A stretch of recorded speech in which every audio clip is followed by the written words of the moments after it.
The scene opens quietly, deep inside a shimmering lake. Beneath the calm surface, a massive creature slumbers, a being of immense strength and ancient presence. And then, in a low, rumbling voice, he mutters to himself, "I am Stoma, the king of the forest. I don't remember when or where I was born, nor how I came to this place. Nothing remains in my memory, and honestly, I just wish to stay alone like this forever." The lake remains still, the forest silent, as if respecting his desire for solitude. But that peace doesn't last. Sometime later, the tranquility of the forest is shattered when Lloyd appears. A fierce battle erupts between Lloyd and the mighty Stoma, the king of the forest. Waves crash, trees tremble, until Lloyd suddenly flies into the air, holding something small in his hand. A strange pill, one that can shrink any magical beast. Without hesitation, Lloyd tosses it towards Stoma. The pill lands right inside the monster's open mouth, and the next moment, boom, Stoma's enormous body begins to shrink, smaller and smaller, until he's barely the size of a mouse. The proud king of the forest now stares at his tiny reflection in the lake, utterly humiliated. "Damn it," he growls in frustration. "What's wrong with that naive fool?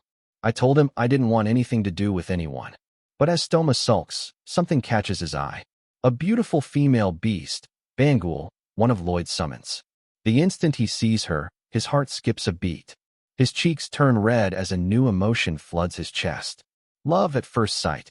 The once mighty king of the forest, now the size of a mouse, is completely smitten. Time passes. Stoma, now renamed Bibiong, rests lazily in a quiet corner, grumbling to himself. "TCH. I only stepped in because Bangul was just too kind to ignore," he mutters. "Otherwise, I would have never cared about any of this nonsense." Soon after, two more of Lloyd's tiny summons appear. Hamong, bright yellow and energetic, and Podong, a cheerful little creature carrying a ball about the size of a football. Podong waves enthusiastically. "PPO? Hey you, are you good at playing ball? Wanna play?" Bibiong, clearly not in the mood, turns his head away. "Bong, I told you, I don't want anything to do with anyone. Get out of my sight." But Podong doesn't listen. With a smile, he tosses the ball straight toward Bibiong. Bibiong catches it easily, and without hesitation, hurls it right back. The ball smacks Podong right in the face. Thud. "Had enough?" Bibiong mutters coldly. "Leave now." Podong rubs his face, puffing up his tiny cheeks in anger. "Hey, wait a moment." Bibiong sighs and slowly turns his head back toward them. "What do you want now? You're so annoying." But before he can even finish his sentence, smack, the ball flies right back at him, hitting him square in the mouth. Podong stands proudly. "You return kindness with evil? Repay good with bad. Fine then, get ready for a beating." Bibiong wipes his face, smirking. "Heh, does an inexperienced brat like you really think you can challenge me?" The tension between the two tiny beasts reaches its peak. Bibiong and Podong, both barely the size of mice, stand face to face, sparks of rivalry in their eyes. And then, bam! They charge at each other, tiny fists flying. Podong's first punch lands clean on Bibiong's face, but Bibiong immediately returns the hit, both refusing to back down. The ground shakes. Well, maybe just a little bit. As their miniature brawl continues, Podong jumps on top of Bibiong, raining down a flurry of punches. Bibiong growls, trying to push him off, while poor Hamong watches helplessly from behind, frozen in shock. "Bong, get off me, you little pest." "PPO, take that." Meanwhile, not too far away, Lloyd and Byron are calmly discussing construction plans, completely unaware of the chaos behind them. Lloyd, "Perhaps I can divide this residential block more efficiently." Byron, in my opinion." Before Byron can even finish, both of them glance over and see Bibiong and Podong rolling on the ground, punching and kicking, tumbling over each other like two hyperactive hamsters. The two men just stare in silence. Lloyd blinks. Byron sighs. Neither says a word. Hours pass. After fighting nonstop the entire day, the two exhausted magical beasts collapse side by side, breathing heavily, staring up at the evening sky. There's a moment of silence. And then, with a faint chuckle, Bibiong mutters, "Not bad, rookie. I haven't moved this much in thousands of years." Podong smirks, his tiny face bruised but proud. You're the first one who didn't back down after receiving my attack. The plum blossom barrage.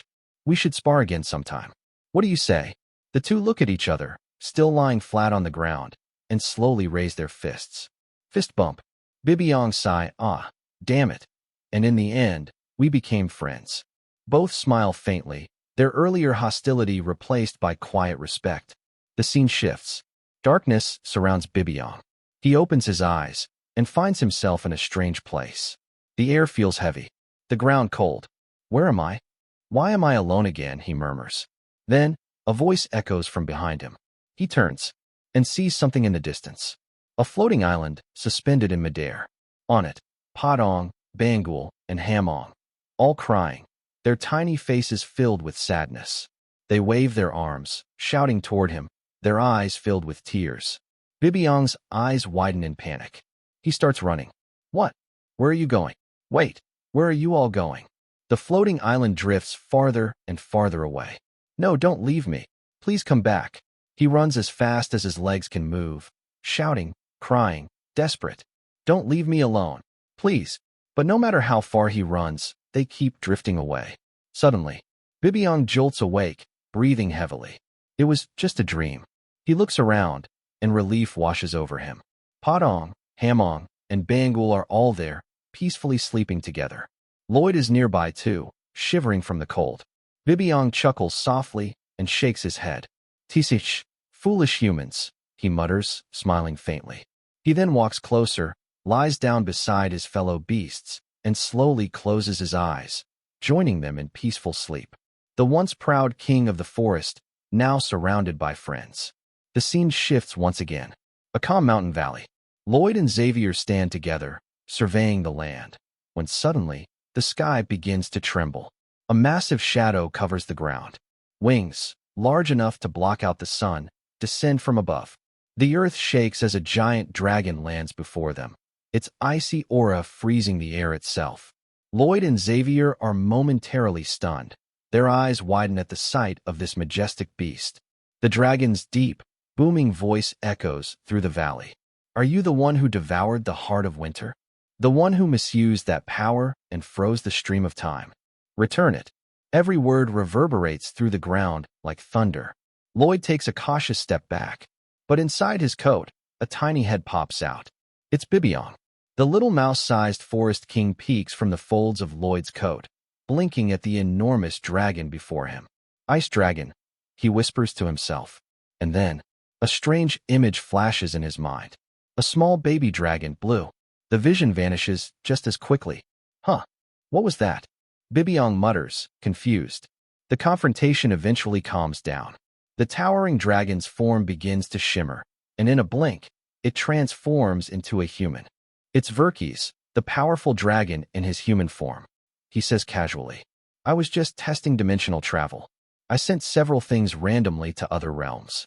He pauses, scratching his chin. I remember sending Yakura somewhere. Where was it again? He snaps his fingers. Ah yes, Seoul. Lloyd tilts his head. Seoul? Verkis chuckles, then glances at Lloyd's coat, noticing a pair of tiny glowing eyes peeking out. What's the matter, little creature? He asks with a teasing smile. Is there something wrong with my face? Bibiong narrows his eyes, staring at Verkis. Strange, this dragon. Why does he look so familiar? The scene shifts to the demon realm, a vast, mysterious land filled with quiet power. Lloyd and Artanis are seen sitting on the back of a dragon, soaring high above the rugged terrain below. The wind rushes past them, carrying the faint echo of magic through the air. Artanis turns his head toward Lloyd with a calm smile. It seems you have quite a lot of questions hidden up your sleeve, he says. Could you turn to the side for a moment? Lloyd blinks in confusion. Huh? To the side? He turns and freezes in shock. Before him stands a massive mountain, and carved into it is a gigantic demonic figure, so lifelike it seems almost alive. Wow, what is that? Lloyd gasps. What a terrifying sight. Inside Lloyd's coat, Bibiong peeks out again. His small eyes widen as he stares at the carving, and suddenly, another blur of memory hits him. Hey guys, quick note before we continue. This scene actually connects to a completely different manhwa by the same author. It's set around 1,000 years before the events of the greatest estate developer. That story follows the demon king of that era, and trust me, it's absolutely epic. If you guys want me to make an episode on that manhwa too, then make sure to subscribe and comment below. Say, yes, we want this manhwa, so I know you're interested. Also, fun fact, there's another connected manhwa set 300 years in the future of this timeline called The Crown Prince That Sells Medicine. The main character of that series is actually a descendant of Lloyd and Alicia Magentano. So if you want to explore how this world evolves across time, you can already check out chapters 1 to 65 of that future manhwa on the channel right now. I'll be uploading more soon, so don't forget to subscribe and turn on the bell to catch every new episode as soon as it drops. Alright, now, let's get back to the greatest estate developer. Inside Lloyd's coat, Bibiong peeks out again. His small eyes widen as he stares at the carving, and suddenly, another blur of memory hits him. A face, familiar yet distant. Tears begin to well up in his eyes. Padong, sitting beside him, notices immediately. Hey, Bibiong, are you okay? Bibiong quickly wipes his tears, trying to sound casual. It's nothing. But deep inside, his thoughts are racing. Faces that had faded from my memory keep flashing back. Something is coming back to me. Bibiong looks toward Artanis, and for a brief moment, he sees another face overlapping his. A face from another time. The ache in his chest grows unbearable, as if something precious long lost is trying to resurface. Tears form again, but this time, he doesn't hold them back. He turns toward Padong and hugs him tightly. I don't want to be separated from anyone ever again. Padong's small hands pat his back gently as the two sit together quietly, the warmth of friendship replacing the pain of forgotten memories. Once, Bibiong had wished to live alone forever, but now, surrounded by friends, memories, and a strange new warmth, he realizes just how precious these bonds truly are. And that wraps up today's episode of The Greatest Estate Developer. But before we end, here's a quick note for all of you who've been following this story closely. This world actually connects to 2 more other manhwas made by the same author. The first one takes place 1,000 years before Lloyd's time. Then there's another timeline, set 300 years in the future, called The Crown Prince That Sells Medicine. If you guys want me to start covering those connected manhwas next, then drop a comment below saying, yes, we want this manhwa. I've already uploaded chapters 1 to 65 from The Crown Prince That Sells Medicine, and I'll keep adding more soon. So make sure to check them out if you want to see how this world's legacy continues far into the future. Thanks for watching, everyone, and I'll see you in the next episode of The Greatest Estate Developer.